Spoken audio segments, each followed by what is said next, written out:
destroys OnePlus market or not? What's up guys, the beast of the hour is here, the Galaxy S20 FE, and it's about to take on the OnePlus 8 series, including the upcoming OnePlus 8T. Has Samsung finally challenged the OnePlus value strategy? Let's find that out. So as I've said before, the S20 FE is a $699 phone. You can get the OnePlus 8 for that price, which will be replaced by the OnePlus 8T. At first I wanted to make a separate video on the OnePlus 8T, but because the design is so similar to the Galaxy devices, I think it's very fair to compare it to the Galaxy S20 FE. If you look at the OnePlus design, it's very much inspired from Samsung. So Samsung has a flat 120Hz 6.5-inch 1080p OLED screen. It's a Gorilla Glass 3 display. The OnePlus 8 on the other hand has a 90Hz display, but it will get replaced with the OnePlus 8T, which is actually coming with a flat 120Hz screen.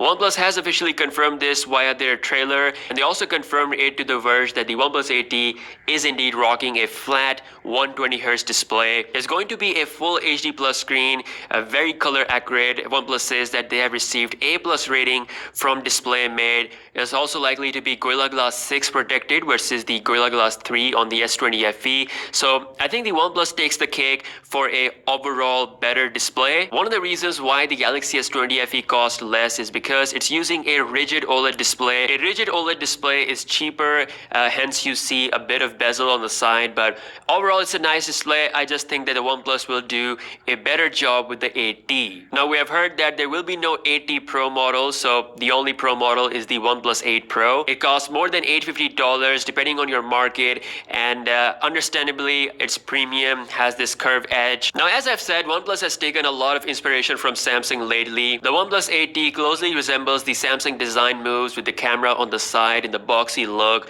Literally all Samsung phones this year, whether you pick Galaxy A series or S20 series, they all have this design language. OnePlus 8T is following that, but of course it's gonna be more premium than the Galaxy S20 FE, coming with a glass back, whereas the S20 FE has plastic. Now on the flip side, the Galaxy S20 FE does offer you a wide range of colors, total 6 colors, so you do have a lot more variety to choose from. Unlike the standard OnePlus 8, the S20 FE has wireless charging as well as reverse wireless charging. It's also IP68 water and dust resistant, something OnePlus only offers on the Pro model. The OnePlus 8T, however, is confirmed to rock the 65-watt fast charging, which is a lot more compared to the 25-watt you see on the S20 FE. Now at the moment it's not confirmed whether OnePlus 8T will have wireless charging. OnePlus might actually make that feature exclusive to their higher Pro model. Now apart from the design, OnePlus has taken some more inspiration when it comes to their new UI. The Oxygen OS based on Android 11 looks a lot more like One UI. They've completely changed their look.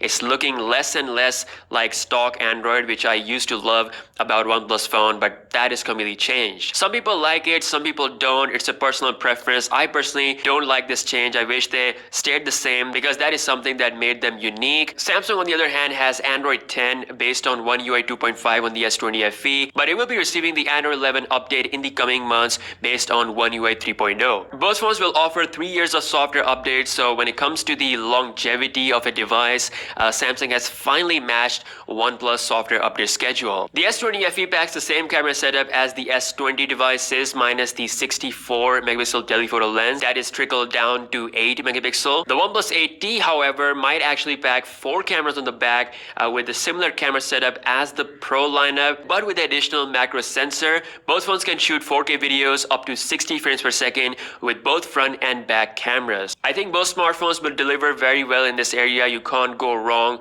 with any of these when it comes to the camera, although I would love to do the comparison when I get my hands on the OnePlus 8T. Now a place where I think OnePlus has an edge over Samsung in I think all the markets is that it's shipping the OnePlus 8T with the newest Snapdragon 865 Plus chip that you see on the $1,300 Note 20 Ultra. It's also rumored to rock 12 gigs of RAM. The S20 FE offers Snapdragon 865 only in 5G markets like UK, Europe, US, South Korea, China, but some other regions like India, which is a major market, they are left with the LTE Exynos 990 model, which as we have seen has its limitations with gaming. It's not the best chip for that, but still it's a flagship chip that can pretty much handle everything for a usual smooth experience. But if we just want to compare which one will be the strongest, that definitely goes to the OnePlus 8T thanks to the A65 Plus chip for all markets. Now, when it comes to the battery, both devices are set to come with a 4500 mAh cell, so these both devices are very well be the first phones on the market with a 120Hz display that promises a 1 day of battery life. All in all, I will say that the competition is pretty strong. This is definitely the best that Samsung has put out to challenge the OnePlus dominance and their value strategy. I will say that the brand power of Samsung is a lot more than OnePlus, so quite a lot of people might prefer the S20 FE over the OnePlus series. I personally feel both phones are really good. Ultimately, it's the experience that will decide which one you should go for. I'm open for your thoughts. Let me know what you think about this in the comment section below.